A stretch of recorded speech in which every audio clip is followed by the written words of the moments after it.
என்னங்க நான் விசேஷத்துக்கு போறேன். இந்த நகை போதுமா இல்ல இன்னும் கொஞ்சம் போட்டுக்கிட்டுமா? விசேஷத்துக்கு இவ்வளவு நகைகளை போட்டு நீ அங்க போனா அங்க இருக்கிறவங்க எல்லாம் கண்ணு வச்சு செத்துருவாங்கடி. அதையெல்லாம் விட்டுட்டு ரூமுக்குள்ள போய் கண்ணாடி முன்னாடி உட்காந்து உன் கண்ணு வீங்குற மாதிரி ஒன்னே பாத்துட்டு. என்னவோ நீங்களும் பார்க்க மாட்டீங்க, என்னையும் பார்க்க விட. ஹலோ, நான் தான் ஜீவரத்னம் பேசுறேன். அதுக்கு மினிஸ்டரியா? அதுக்கு சல்யூட் அடி. தடி கழுத. மினிஸ்டர் வாய்ஸ் கூட புரிஞ்சுக்க முடியாத அளவுக்கு ஃபூல் நினைச்சியாடா? Bloody pool. என்னன்னா அவரை பத்தி தெரியாத கழுத நினைச்சியாடா? தடி கழுத. அதுலயா 420. இன்னொரு தடவை இந்த மாதிரி போன் பண்ணி ரெக்கமெண்டேஷனுக்காக வாய்ஸ மாத்தி மிரட்டினேன்னு வெய், டெலிபோன் வயரை உருவி உன் கழுத்துல மாலையா போட்டு உன் கதையை முடிச்சு. உன் வாய்ஸ் எங்க, அவர் வாய்ஸ் எங்கடா? வயசாய் போன முண்டம். சுப்பிரமணியம், என் பேரை சொல்லி கூப்பிடுற அளவுக்கு உனக்கு வயசு பத்தாதுடா பச்சா. மூடு நிவாஸ் சார். இந்த போன் எங்க இருந்து வந்ததுன்னு கண்டுபிடிச்சு எவனா இருந்தாலும் சரி அவனை இழுத்துக்கிட்டு வந்து ட்ரௌசரை கழட்டி சுளுக்கடு. எத்தனை தடவை நான் மினிஸ்டர் கிட்ட பேசியிருக்கேன். ஏய், போன விட வந்தவனுக்கும் போனவனுக்கும் பிறந்த இனிஷியலே இல்லாத மினிஸ்டர் தான். அதிகாரம் கையில இருக்குன்னு குரலை வச்சு மிரட்டலான்னு பார்த்தாரு. நான் அதை ரிவர்ஸ் பண்ணிட்டேன். இந்நேரம் ஐயாவுடைய ஜி குலாப் ஜாமுன் ஆயிருக்கும். அதே பேசிட்டாயா? என்ன சொன்னா? என்ற கருப்பு கோட்டை அந்த காக்கி சட்டை காப்பாத்திருமாமா? அட, என் குரலை கேட்ட உடனே எஸ் சார் அப்படின்னு ஆடி போயிட்டாயா. லாயரை லாக்கப்ல வச்சாலும் லாக்கர்ல இருக்கிற மாதிரி சேஃப்டியை கொடுக்கறேன்னு சொல்லிட்டான். ஒண்ணு கூட கேட்டான்டா. அன்னைக்கு நடந்த சம்பவத்துக்கு சாரி சொல்ல சொன்னான். நான் ஒரு ஃபோன் பண்ணி தேங்க்ஸ் சொல்லட்டுமா? அட முண்டம், இத மெயின்டைன் பண்ணுடா. டாடி, யார் இந்த போன்ல இவ்ளோ கேவலமா பேசினா? யார்மா? அவன்தான் டாடி. உங்களை போன்ல சிச்சி சிச்சி அசிங்க அசிங்கமா பேசினானே அவன்தான். அவன் அன்னைக்கு அண்ணன் ஒரு பொண்ணை கலாட்டா பண்ணானே வீட்டுக்கே வந்து மிரட்டினானே அவன் தானே டாடி. என் ஃப்ரெண்டு பத்மாக்கு போன் பண்ணலான்னு எடுத்தப்ப காது கொடுத்து கேட்க முடியல. ஆட ஒன்ன தூக்கி ஒலையில வைக்க இனி ஒரு நிமிஷம் கூட உங்க கூட இருக்க மாட்டேன். இப்போ கோர்ட்டுக்கு போய் சரண்டர் ஆகி எல்லா உண்மையும் காக்கி போடுறேன்.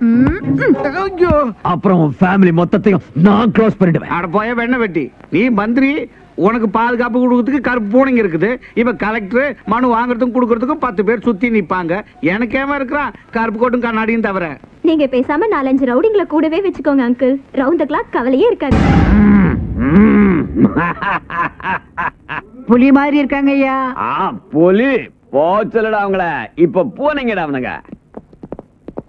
என்னங்க நீங்க நல்லபடியா போய் நிரபராதியா வரணும்னா அட என் ஜுவல்லரி ஷாப்ப பொண்டாட்டி வழி அனுப்பி வச்ச யாருமே என்னைக்குமே தோத்ததில்ல, வெற்றியோட தான் வந்திருக்கானுங்க. ரெட்டை விரல காட்டிக்கிட்டு. ஃபார் எக்ஸாம்பிள் ராமரு, கிருஷ்ணரு, அர்ஜுன, துரியோதன, கம்சன், ராவணன் இவங்கெல்லாம் போகும்போது இப்படிதான் ஆரத்தி எடுத்து அனுப்பினாங்க. நீ பொத்துறியா? குடுமையை வெட்டிடுவேன். என்னங்க நீங்க என்ன திட்டிட்டே இருப்பீங்கல்ல, நீங்க வர வரையும் இந்த நகையெல்லாம் நான் போடாம இருக்கேன்.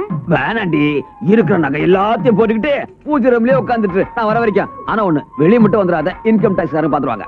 சரிங்க. இந்த கூச்சலு அடி வாங்கறதுக்கு முன்னாடி இருக்கணும் முட்டாள். சின்ன வயசுல அம்மா கராத்தே கத்துக்கோன்னு சொன்னப்போ வேண்டாம் என்ன சுத்தி 10 பேர் இருக்காங்கன்னு சொல்லிச்சு. இப்ப பாருங்கப்பா எப்படி அடி வாங்கிட்டு வந்திருக்குன்னு. இந்த கராத்தே குங்குமப்பு கதையெல்லாம் விட்டுட்டு என்ற கேச கவனிங்க சாமி. என்னையா? என்னத்த என்னையா? அந்த ராமலட்சுமணன் என் கண்ணு முன்னால வந்த மாதிரி வந்து மறைஞ்சிட்டானுங்கன்னு சொல்றேன்ல. அங்கிள், உங்களை கொல்ல போறாங்கன்னு ஆன்ட்டி கிட்ட சொல்லிட்டீங்களா? உயிர் எல்லாம் எழுதி வச்சிட்டீங்களா? அப்புறம் ஏதாவது லீகல் ப்ராப்ளம் வந்துற போகுது. ஏமணி, என்ற சாவு உனக்கு காமெடியா இருக்குதாக்கோ. ஏயா ஜீவரத்னம், என்னை எப்படியாவது காப்பாத்தியா. ஏதாவது கார் டிக்கிலியாவது பாத்ரூம்லயாவது ஒளிய வையா. வேணும்னா நாம 2 பேரும் கொள்ள அடிச்சதுல கொஞ்சம் எக்ஸ்ட்ரா எடுத்துக்கையா. அடிச்சுப்பா. ஏன் அங்கிள், நீங்க அப்படிலாம் செலவு பண்ண மாட்டீங்களே? நீ ரொம்ப ஓவரா போற. என்ன கொஞ்சம் ஒளிச்சு வையா. குற்றவாளிகளை ஒளிச்சு வைக்கிறது குற்றம் தாங்கோ. Good evening sir. நல்லா இருக்கேன். நல்லா இருக்கேன் சார். Bye sir. இவன் எதுக்கு எங்க வந்தான்? அது என்ன கேட்க வேண்டிய கேளுங்க. அவரை போய் கேக்குறீங்க. என்ன கேளுங்க சொல்றேன். எதுக்குங்க வந்தீங்க? எதுவும் இல்லைங்க. ரேப்பு, கிட்னாப்பு, மர்டர் இதெல்லாம் சிரிஷான்ற ஜெர்னலிஸ்ட் மேல நீங்க ட்ரை பண்ணிருக்கிறதா கேஸ் ஃபைல் ஆயிருக்கு. அதான் உங்களை கூட்டிட்டு போலான்னு வந்தேன். வாங்க. ஐயோ ஐயோ ஐயோ ஐயோ, நான் வரலைங்க. ஏனுங்க அந்த பொண்ணு வயசு என்ன, என்ற வயசு என்ன? இந்த வயசுல என்னால ரேப்பெல்லாம் பண்ண முடியுமாங்க? நான் ஸ்டேஷனுக்கு வரல. வரமாட்டேன். ஆஹா. இந்த பாரு லாயரு, காலையில இருந்து பாக்கெட் கிடைக்காம வாயெல்லாம் நமங்குது. டென்ஷன் பண்ணாத. இந்த பார், உன்னை அடிச்சு இழுத்துட்டு போலான்னா நீ அவ்வளவு பெரிய ஆள் இல்ல. ஒருவேளை அடிச்சேன்னு வை, லாயர் அடிச்ச போலீஸ் சிட்டி பூரா போஸ்ட் ஓட்டிடுவாங்க. இதெல்லாம் எனக்கு தேவையா? வா வா வா வந்துரு. நான் மாட்டேன். என்ன ஸ்டேஷனுக்கு கூட்டிட்டு போய் நீ அடிப்ப. அடிக்க மாட்டேயா? இந்த லட்டி மேல சத்தியம், அடிக்கிறதுனா எனக்கு அலர்ஜியா? இந்த பார், எனக்கு டைம் ஆயிடுச்சு. என் வைஃப் சீரியல் பாக்குற டைம். அவ சீரியல் பாக்குறதுக்குள்ள நான் சமைச்சாகணும். வாயா உனக்கு புண்ணியமா இருக்கும். எதுக்கு வரட்டுமா சார்? நீ மூடுறியா? வந்துருவாரியா? வா. ஜீவரத்னம், நீ ஏன் பேசாம இருக்க? இதை விட பெஸ்ட் சான்ஸ் எதுவும் கிடையாதுயா. அவனுக்கு உன்னை கொல்ல போறதா வார்னிங் கொடுத்திருக்கிறதுனால இதுதான் உனக்கு நல்ல வழி. நீ ஹாப்பியா அரெஸ்ட் ஆயிட்டுன்னு வச்சுக்க, செல்லுல சேஃப்டியா இருக்கலாம். இது கரெக்ட். வா. யோ, லட்டி மேல சத்தியம் பண்ணிருக்க, ஜாக்கிரதையா பாத்துக்க. குட்டி லட்டி மோன கூட உன் மேல படாது. வா.